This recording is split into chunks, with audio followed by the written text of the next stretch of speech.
What's going on, everybody? Nick Whalen, Jeff Erickson here for RotoWire. Week 11 in the books. We are on to week 12. And Jeff, we have 6 teams on bye this week. The Atlanta Falcons, the Buffalo Bills, your Cincinnati Bengals, the New Orleans Saints, the New York Jets, and someone's Jacksonville Jaguars all on bye in week 12. That means we need help on the waiver wire.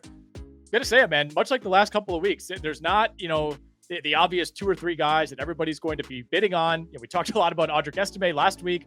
That blew up in our faces in week 11. But as always, we will go position by position. We'll give you some quarterbacks, some running backs, some receivers, and some tight ends to target. And also, as always, Jeff, I'll let you lead us off with some quarterbacks. All right, well, let's start off with the news that if you are acting on Monday, if you catch this right away, you can pick up Danny Devito in your super flex league. Not Danny DeVito, Tommy DeVito. You can pick up Danny and probably Danny DeVito definitely available. 0% rostered. Tommy DeVito, though, is going to be the starter for the Giants. Daniel Jones is third string. So if you're in a super flex league like I am, and you have Daniel Jones for some reason, cut him, first of all. Secondly, because he's not going to play again. This is the point. They don't want him to hit any incentives, any guarantees, any injury. So, and you can pick him up without any repercussion, without having to go through fab bidding. Other than that, and DeVito gets Tampa Bay at home, so you get the Bucs secondary. I like that.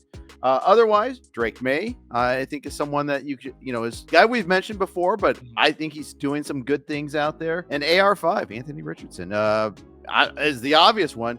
Was available in my NFFC primetime league last week, and I picked him up. Check your listings; he may be available for you. Yeah, Richardson coming off of pretty easily the best game of his season and NFL career, so we're back on that train.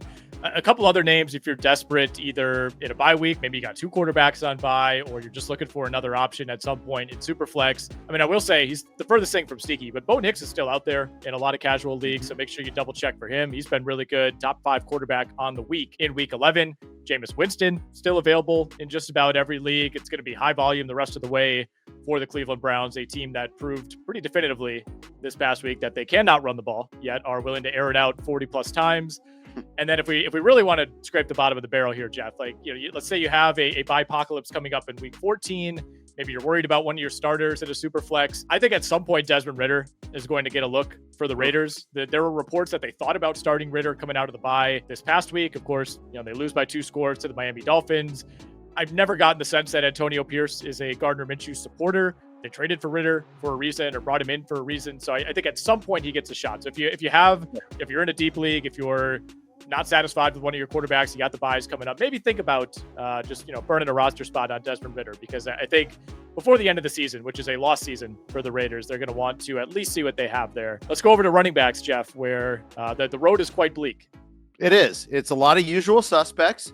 Gus Edwards, Roschon Johnson. Bad matchup for Gus Edwards against Baltimore this week. Yuck. Don't really like that at all. So even though he's gotten a little bit more opportunity, it's like, yeah, okay. Same thing with Roschon Johnson. I don't really like the matchup against the Vikings, who totally shut down the running game for Tennessee last week. I'll say, go pick up Trey Benson. That's the guy I think coming off the bye week, he might be available in more leagues than he would be otherwise.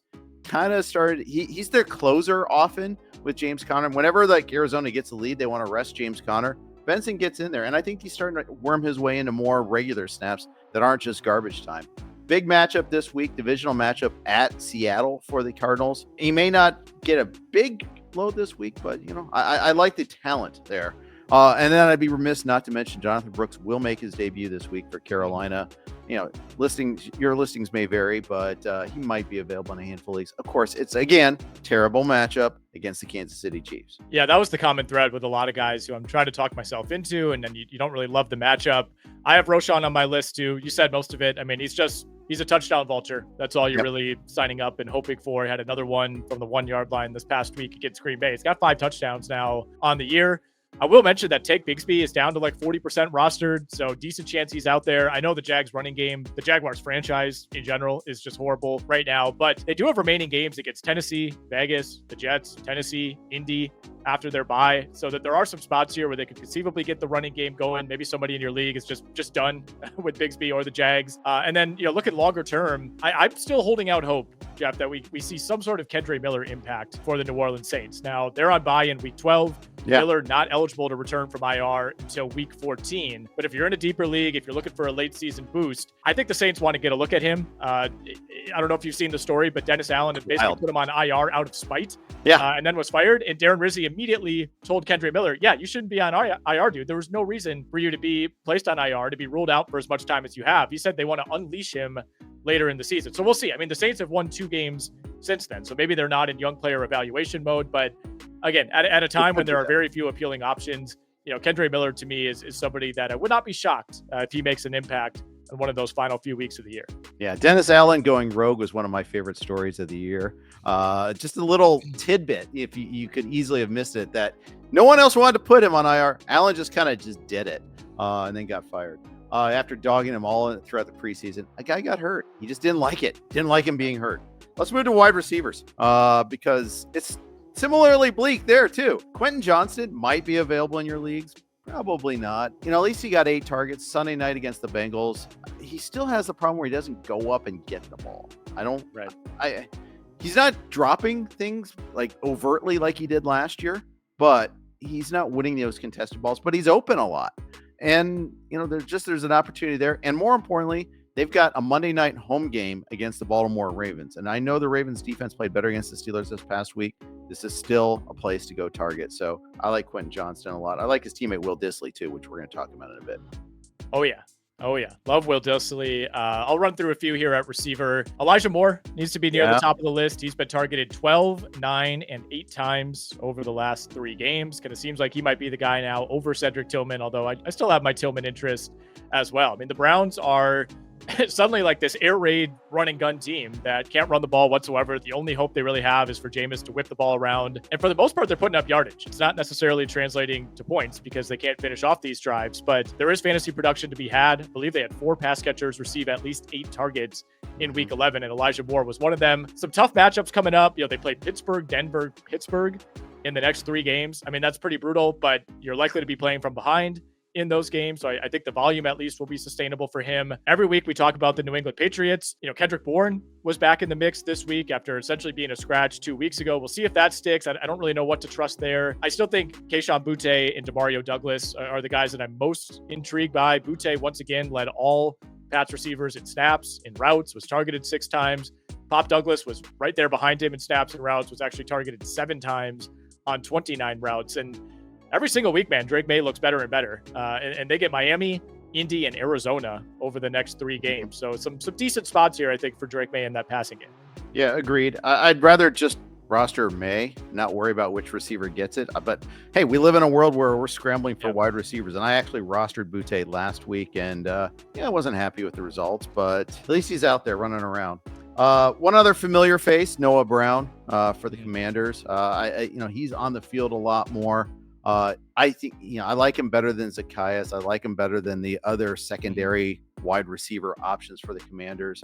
So that might be something decent. A home game against this suspect Dallas secondary, maybe something that could pay some dividends. I'll also throw out MVS. I feel like it is our professional duty to mention that he has 3 touchdowns and a bunch of long plays over the last 2 weeks. It's enough to get you on the list. Do I trust it going forward? Probably not. This feels like you're buying a little bit too late, although I would have said the same thing last week, and he did it again this past week against Cleveland. You're going to face some better defenses than the Falcons and the Browns going forward, but he deserves a mention. And then Alec Pierce, perpetually under rostered. Obviously I prefer Josh Downs if I could pick anybody in that Colts receiving core right now, but Alec Pierce is number 1 in the NFL in yards per reception. He's good for at least 1 big play every single week. He's only 15% rostered right now in ESPN. I mean, he's averaging over 50 yards per game on the year. Some of that has come with Joe Flacco, but a good chunk has come with Richardson as well. So I don't think Anthony Richardson is going to completely kill that Colts passing game. Let's finish out with tight ends, Jeff. I have Will Dissly on my list. We talked about him last week, still very low owned in ESPN leagues. Justin Herbert absolutely loves Will Dissly, and for good reason. He's seen 11, 7, 3, 6, and 6 targets over his last 5 games, respectively. Finally got in the end zone on Sunday night. It's just not a team that has a deep stable of pass catchers. He's probably higher on the pecking list than he should be, but he's been productive. And I like that he's a red zone target too. Oh yeah. And that's one thing that, you can't always count on that tight end touchdown luck, but at the same time, he's been there. He's been a guy that Herbert turns to in the red zone. So I do like that. Jonnu Smith, if he still happens to be available, is I think the number 2 pass catcher on the Dolphins now. I think he has surpassed Jalen Waddle. So I like that one. Digging deeper, Ja'Tavion Sanders coming off the bye for the Carolina Panthers. One of the top rookie tight ends drafted, not named Brock Bowers this year. I think he's someone that could be useful down the stretch. Carolina's just coming off their bye week.